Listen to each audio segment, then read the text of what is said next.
I don't want to use this potion of healing, but as I say that, I know that I will die if I don't. You know, that's the thing about me.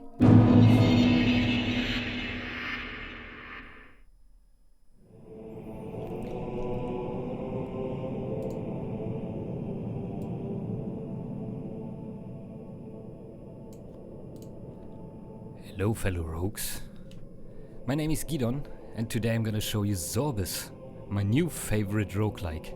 I already wrote a character. He's named Gidon. I haven't done anything yet this run. I have played this for like 15 runs. I don't know, there was a number down there. Didn't get so far because I'm just beginning and I'm not a really slow player. And I tend to treat roguelikes as, same like I treat Hades, for example. You know, you don't go in there specifically to win from the beginning. And you see this pretty scary one. It is quite intimidating. I'm gonna turn out the lights for a moment here, because I need to find my bearings first.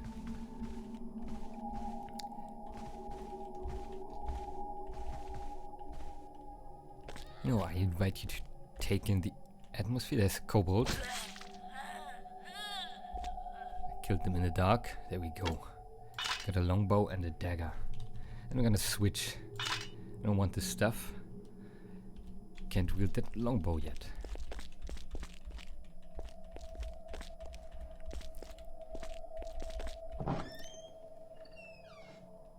There's a novice adventurer in this dungeon. And I've stepped into a trap. Ha! Now I've seen it all. You actually envision yourself as a demigod? I bet you can't even beat me. Well, we'll see about that. I'm gonna throw my dagger at him.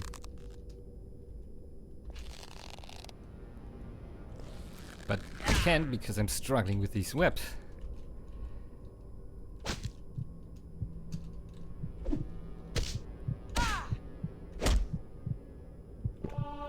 Okay, I've hit him a few times. And he turned back. Now, he has his lantern on. Oh, so I couldn't run away. Yeah, dare I say, as I have already mentioned in Reddit, this is the Dark Souls of roguelike. It is pretty sad when you die.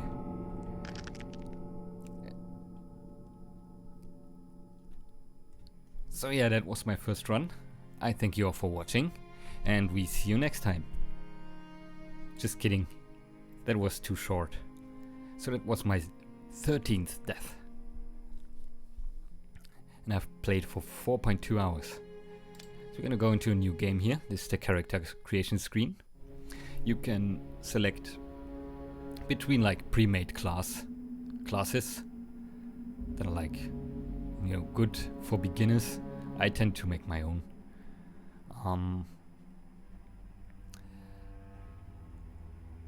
I'm gonna go change one thing here in my build just to show you how character creation works. So you choose, oh no, I don't want this sprite. I want this one. This one looks nice. So you can either like let the game roll for you, and I think you could get higher stats like that.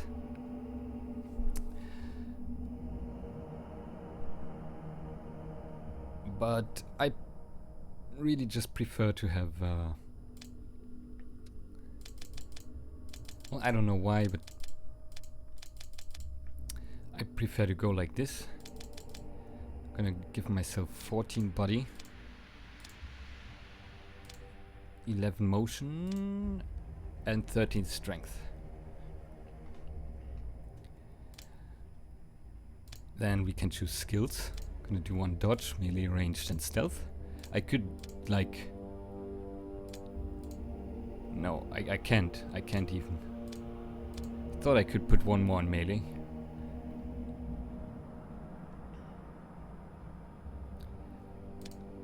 And then we choose talents. So I think... Oh, no, no. I'm gonna go with Health Surge first. Oh, I have... Oh, that's new. I can now... Okay, I put a point in Health Surge with this, which is like a heal spell. I cannot survive without the heal spell. I have tried Natural Leader because I wanted a party, but we can have a party later, even without it. When your health goes down to 0, all of your remaining stamina points are automatically converted to some health. So that's a save. Well, yeah, I'm gonna put 1 point into Great Spirit, so that my Spirit modifier is at 2.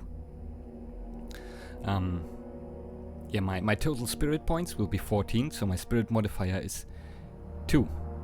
And that means I can have 1 more follower. So that way I don't necessarily need Natural Leader. So I'm gonna save this. And now we play.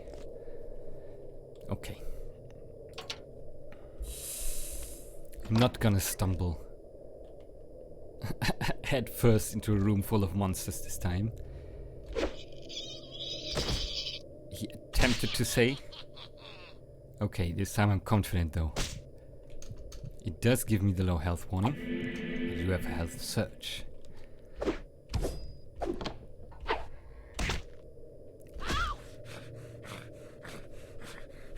Okay, so the interesting thing about this game is... yeah, this. There's like a kobold that can smell my sweat. You know? And so it's not easy to avoid him even when it's dark and it's stealth.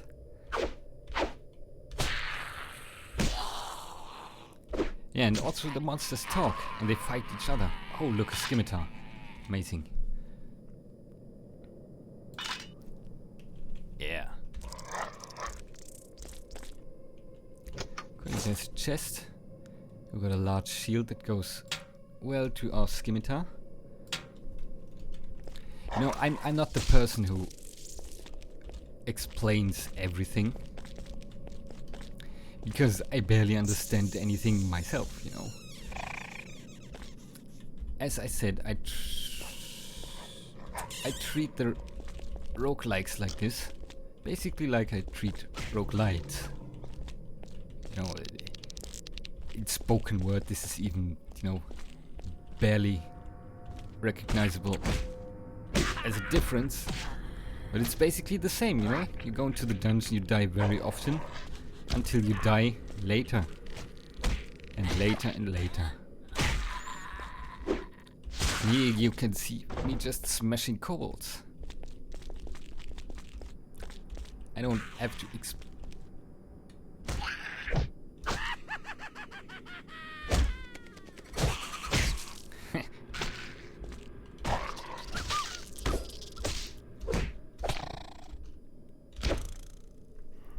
health search and boom. So I'm smashing a lot of things in the dark right now.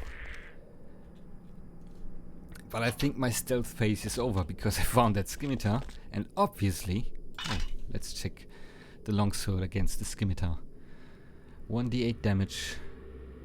So it rolls dice. It rolls dice, sorry. It rolls dice to determine the damage, and this does 1 8-sided dice of damage. The scimitar does 1 7-sided dice of damage. Penetration of the longsword is a bit higher. The slash damage, while the longsword does... Oh, the thing about the longsword is you can also wield it two-handed if you don't have a shield. I'm really not sure which one is better here. Well, I'm gonna keep this scimitar for now. Yeah. For those of you that don't know me, which is everyone, I am Gidon. Just to reintroduce myself here. And I'm a German native speaker. I consider myself quite okay at English. Where you going, huh? No curse, you human scum. Short sword plus 1. 1d6 plus 1, so that's... 2 attack, 2 defense, 5.1 crit. Yeah, short sword is better than scimitar. Because it's plus 1, I guess. So, what I was gonna say, I will make some weird linguistic decisions here and there. Some weird grammatical decisions when I speak.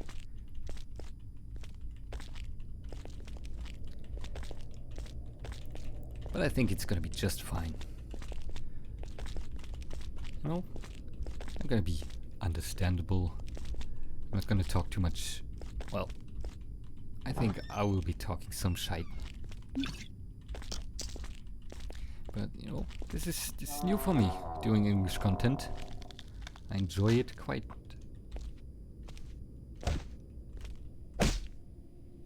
Much so far.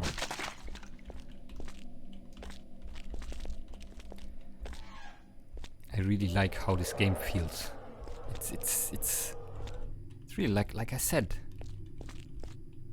The Dark Souls. Ooh. This room is interesting. Let's light it up. Ooh, statues.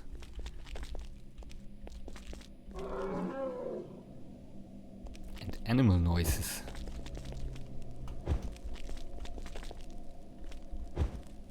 Beautiful aesthetics.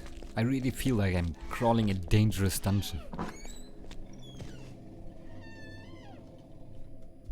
There doesn't seem to be anything like this elephant in the room.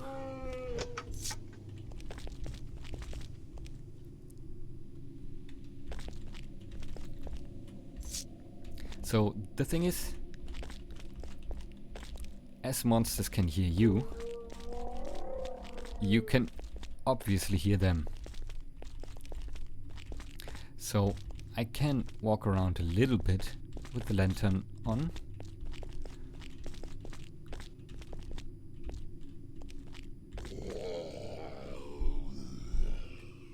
See? There's the creature. Oh, just in time. I didn't even see that one. He was like behind the statue. Oh, this one sees me, the goblin. Okay, where are you? Over there. Let's switch to the sling here. Where is he?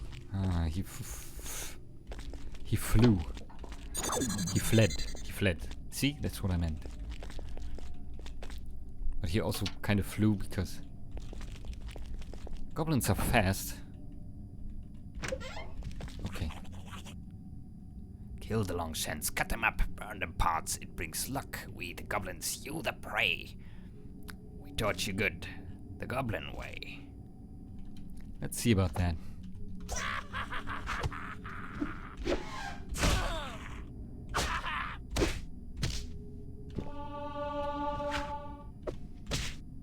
He used his heal.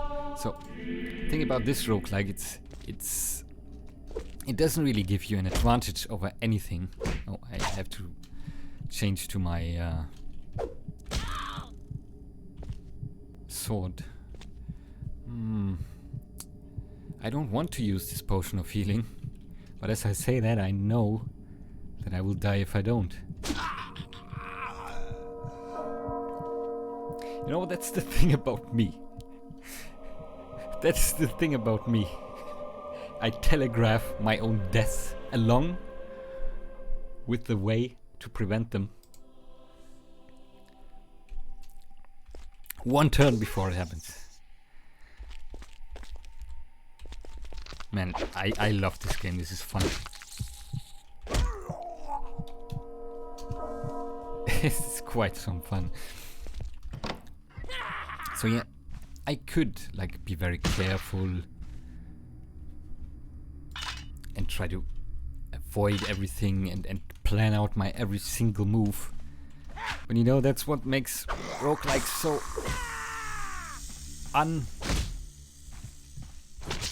Oh fuck, all of these eggs, I'm stumbling. Like what I do, I'm running headless through this dungeon.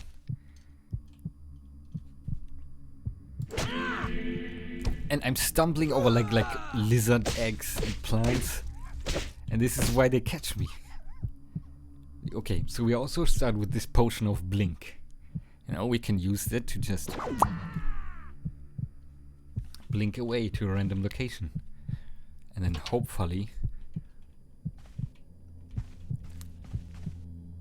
they lose my scent. No, they don't. It's pointless to hide. You know that you will die today. Oh, Jesus Christ. Well, you know, it's gonna be a learning experience. And I love that. It was a learning experience with Dark Souls. I died in that game. Look at that. Sorry, my lord. Did that hurt? It actually did.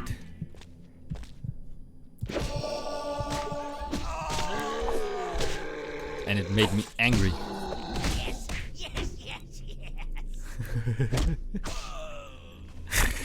Oh. Okay, they fought each other. I might actually survive this. Let's try to rest. Yes, we could rest.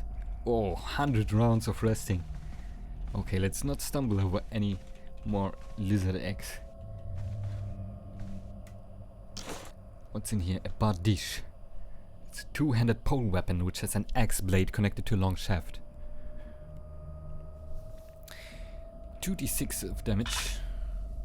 It's... I imagine it's slower. Action cost 1.6 rounds. My short sword only costs 1.3 rounds to use. Oh. Let's try to smash... Well, there is a great mace here. Oh, look at this. This is interesting. So I'm gonna do something here. I'm gonna unequip my sling. Put my hand axe... No. Put the hand axe in my second slot. In the first slot goes the bardiche. Gonna go for the hand axe first here. And I'm also picking up that great maul. Oh, oops. So now, let's see what kind of enemy we're facing next.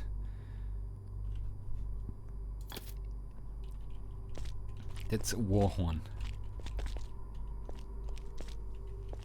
I can like blow into the warhorn, but I'm not sure if I should do that.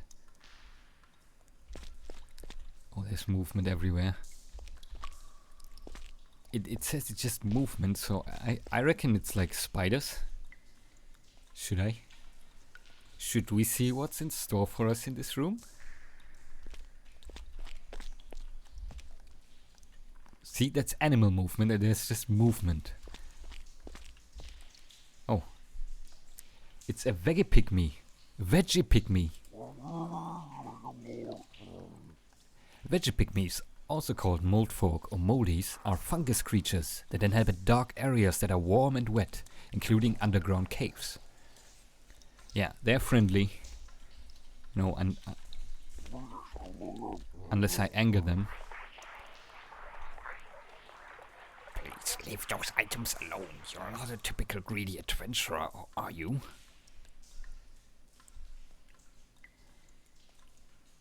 Okay. So there's like mushrooms in here. Let's turn on the light. Yeah. This room is this room is infested with like talking vegetables. Do not harm the fungi. Okay. So I'm going out of stealth mode for now because I want to show you the plan I have with this hand axe.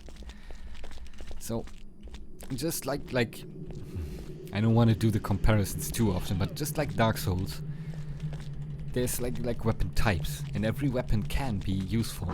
There's like not well, maybe there is, but most of these weapons, they do have their purpose, and you can upgrade them to be good. So I'm gonna show you what this hand axe does. It can also be thrown. I can use it as a melee weapon, but I can use it as a throwing axe. And that's amazing. Because like my sling bullets, they don't do as much. They do 1d4 of damage. Like maybe if I have a better sling they do a bit better, but you know, hand axe is nice. You do have to pick him up again, so it's risky, but we're gonna make it work. I'm gonna show you making it work. So here's the next thing about this game. Hey. Companions. So this is an elf. Let's see what she can do. Yeah. Typical... No. This short sword and a short bow. She is depicted as an archer though. And I can just recruit him. And I can have a lot of recruits actually. Let's see. My spirit modifier is at 2. So I can have 3. Yeah. Spirit value plus 1. I can have 3 companions. And companions are really useful. They are... I think companions are necessary for this game. Because it's built around it. Oh, look at it. Bladed shield, large shield. That gives me a lot of defense. I'm gonna take this. And also I have a shield for... Oh, a bastard sword. It falls between the long sword and the great sword in size. It can be used both one- and two-handed. Awesome. So I think the bastard sword goes here. Not sure. Should I use it two-handed or one-handed?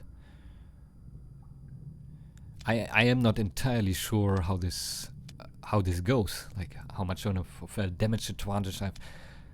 I imagine I have like damage advantage when I wield it two-handed. Bastard shield plus bastard sword plus shield. Let's go with the bastard sword two-handed for now. We're gonna put a bladed shield with my hand axe. So now this goes. Now this goes nicely. You want me to read some books? I could read some lore, if you wanna. Let's try it out. If anyone gives any feedback,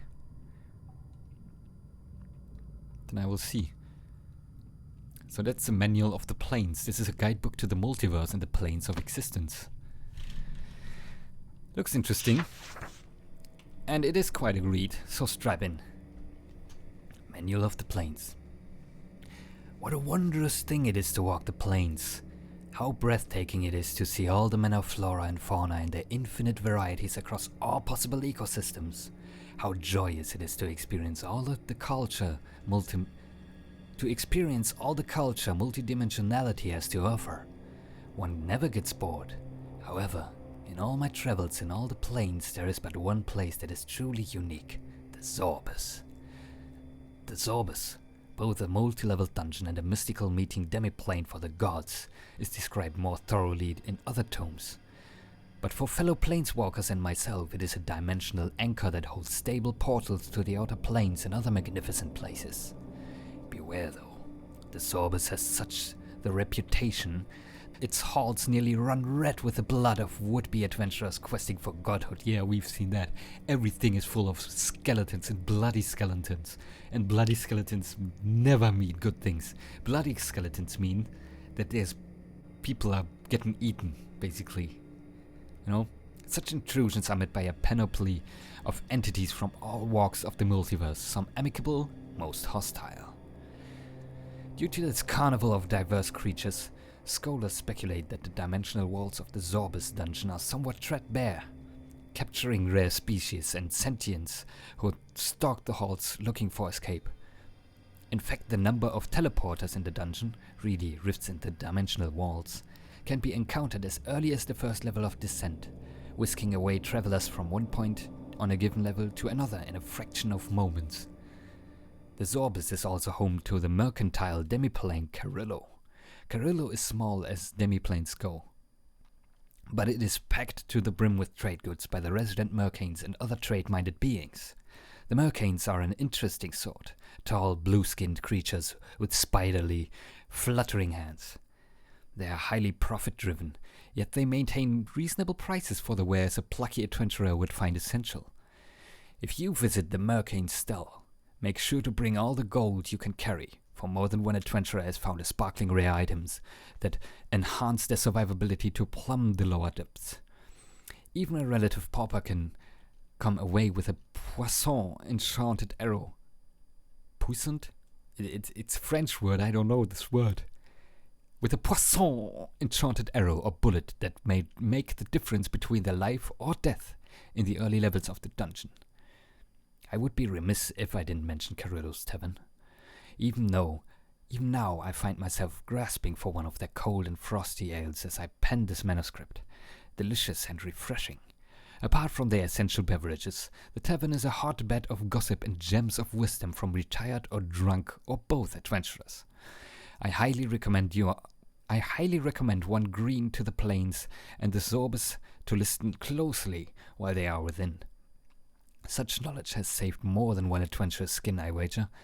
In addition, Carillo's Tavern holds a turnover of semi-permanent visitors. Once a cold man whispered to me that said visitors also bring along the treasure they have acquired throughout the plains. But I digress. Such thoughts are reserved for only the most unscrupulous among us. I hesitate to speak on this last matter because Carillo is so open and welcoming. I can't put my finger on it, but there's a slight air of menace about the place, as dissonant as the most minuscule drop of blood in a cup of milk. I attribute this to the enigmatic countenances of the iron golems that patrol and clean the plain, and who are most stern to the more inebriated revelers.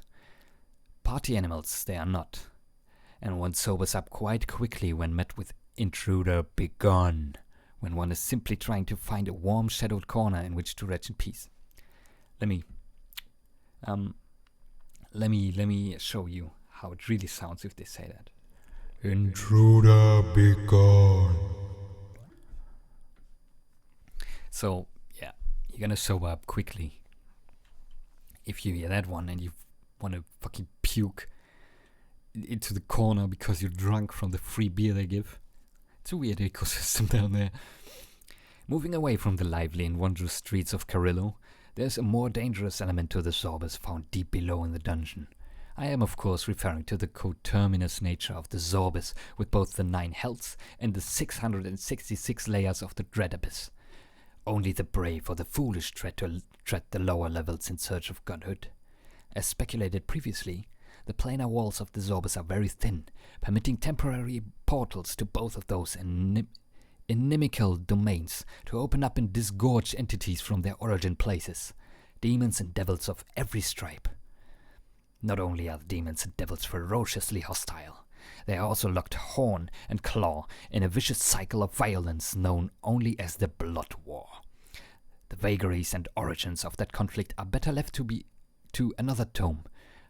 But know this: the infernal and abyssal beings detest each other strongly. I suspect a wise adventurer could bring the two camps to violent destruction while one slips away, with only a few choice words. Sergamthin, Planeswalker. Oh, so this dude was called Sergamthin. I thought it was like a greeting of another language. Sergamthin, yours truly, Planeswalker. No, so yeah, that was quite an interesting read. There's a lot of lore here. Let's take these books in case I survive for another episode. I'm gonna keep these to like maybe one per episode, because it is quite a read. But now we head back into the dangerous depths. So let's try out that hand axe, shall we? Throw it. I missed, of course.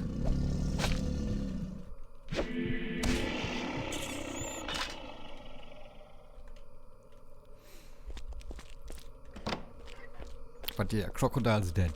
If you can kill crocodiles, I don't think you don't have to go without a light source anymore.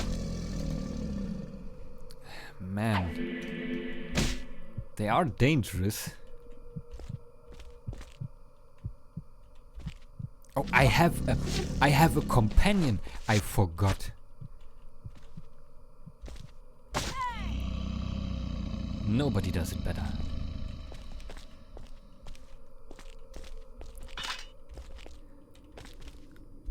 How are you called?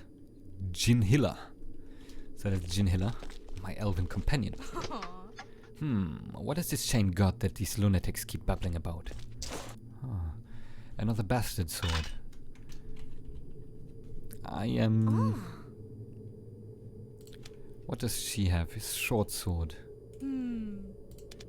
Oh, I have a shield for you. And you should equip that too. So, what I was going on about before I found the library was you don't even really have an advantage over others in this game. Because, you know, my follower, it's just the character that I am, you know? She has her entire own, you know? It's identical. She has the same character sheet as me, the same talents as with all the other monsters and humanoid enemies here. And that makes it very interesting, because that also makes the companions very useful. And it makes for very awesome... You know, I'm gonna play with the lantern. We are strong enough. No. I think I should use the hand axe for a bit. Just not throw it.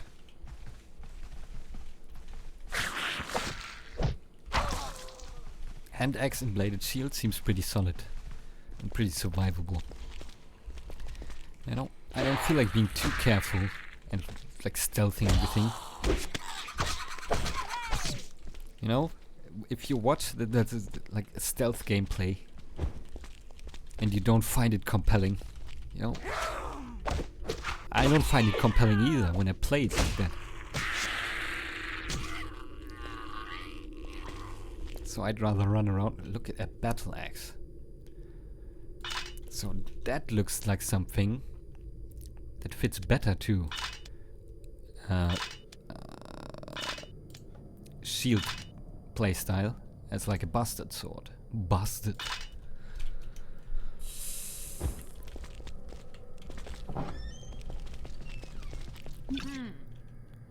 Okay. Yeah, I much prefer playing like faster, running through the dungeon, making the game look like it was like an exciting game to play. And it most definitely is a very exciting game to play.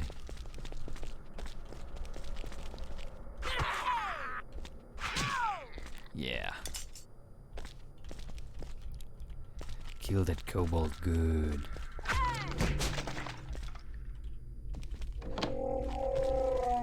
Yeah, I'm here and there gonna say maybe some strange things. Because when I speak English, I tend to go into this stream of consciousness. Oh, look. I found a jungle. An underground jungle. Full of plants, skeletons.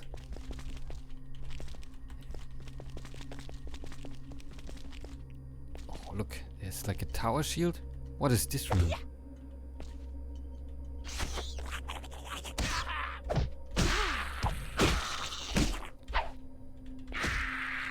Yeah. So, that's basically the early game, you know? You start off alone and really scared of everything until you find a weapon and a companion. And that's like the first power spike. Because now the dungeon is doable. So these rooms with a switch, they do something.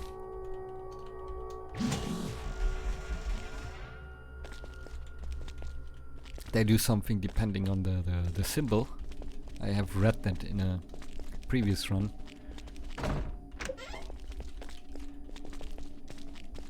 But I didn't really remember what it was. Okay. What did I get? Oh, I got a new potion of blink. That's nice. Potions of blinks are the lifesavers.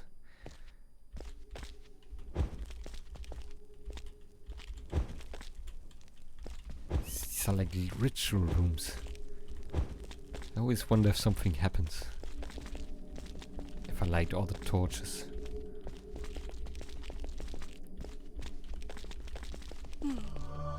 What is this shield? I haven't seen that before. Oh, it's a large shield. So I wonder.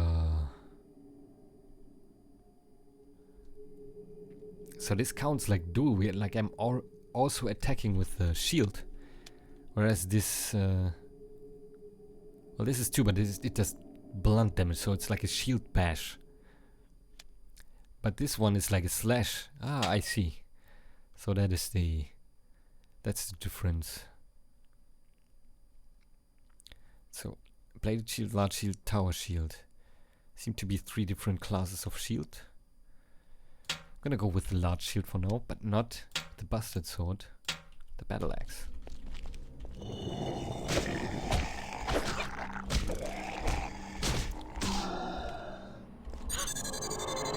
Oh, I walked into a trap full of rats.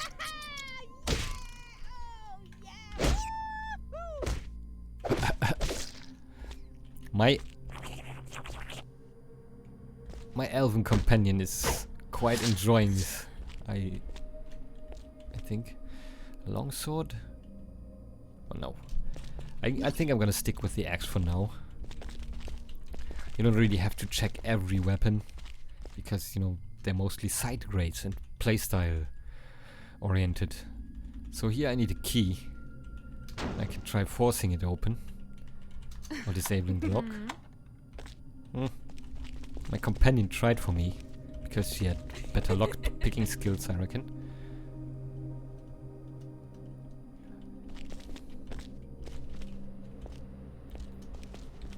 And also they're like doing like poems so often. I really find this game extremely charming. I haven't played a roguelike like this. Really, which makes me feel this certain way. You know... Oh, there's a cobalt key. I also got a wand of charming. That's interesting. Oh, where's the chest? You know, at the start you really feel alone, but then when you have some stuff and some companions, you feel actually pretty mighty. And then it die and it gets very sad. But we will most likely experience this. You know what they say, losing is fun.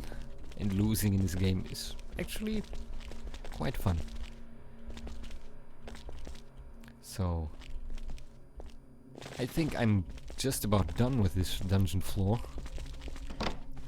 That's cool. That I could make one single floor of the dungeon in my very first video. I think that's an accomplishment. Aha! Fungus man.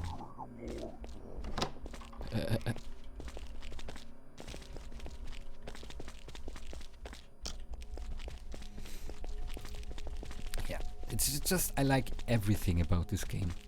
It's the sound design. The sound design. The music, the atmosphere. Aren't there mushroom people?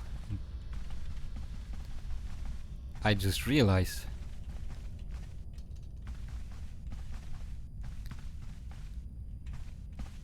There were gibbling humanoid bones. Yeah, I don't know. Or were they elsewhere?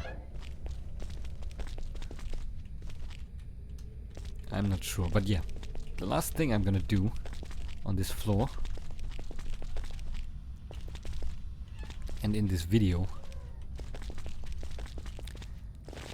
is visit this teleporter right here.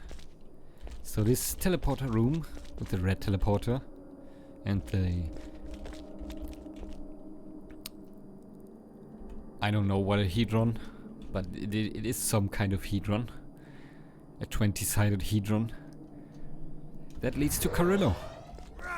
The place that was mentioned in the book that we read. Welcome, welcome.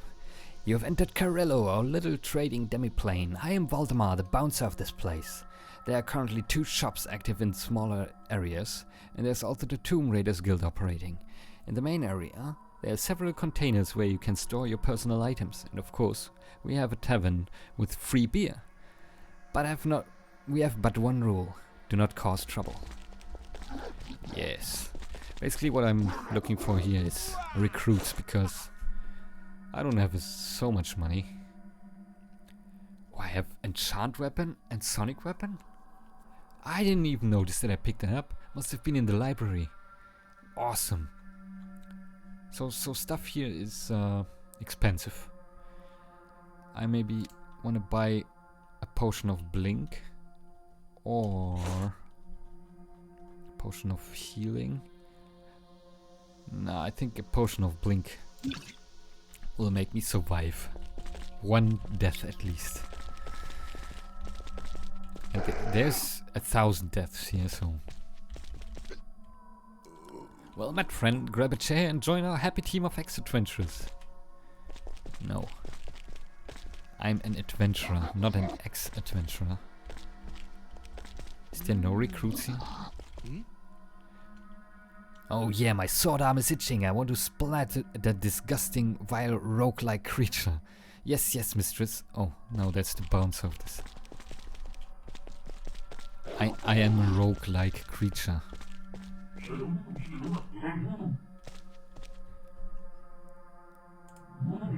Can I recruit you? No. I thought I could recruit some. What do you have? Nothing I can afford. So there used to be 1 or 2 recruits here. Let's check the tavern.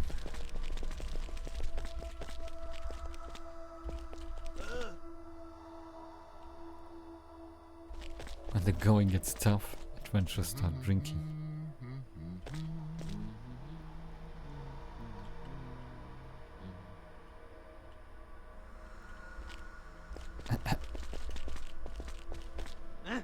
Oops. Sometimes I wonder, is the Carrillo created by the gods themselves to prevent adventurers from reaching the Zorbus and then challenging them? Oh well, back to drinking. This beer is just so divine.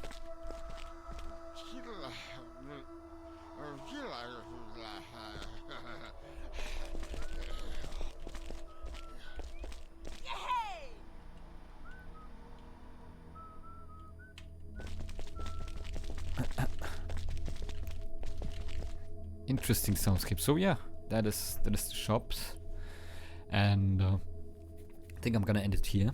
After I enchant my weapon, I think I'm gonna go for the battle axe plus shield. So enchants the currently equipped weapon or shield. If 2 weapons are a weapon and a shield is equipped. Let's first unequip.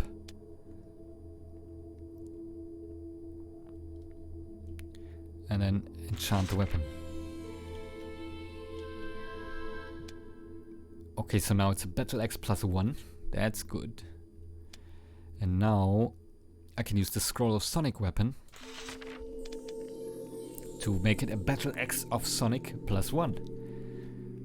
So that's a good upgrade.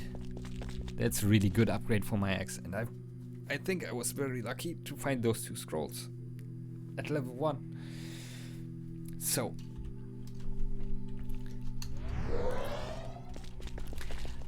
I'm gonna thank you all for watching. You know, the probably 3 or 4 people, but I love all 4 of you. I hope you enjoy this as much as I am. You know. Oh, there they are. I think... okay. There has no murdering been going on. No murdering of Vegapigmice. That's good. And in the next video, we are gonna try to conquer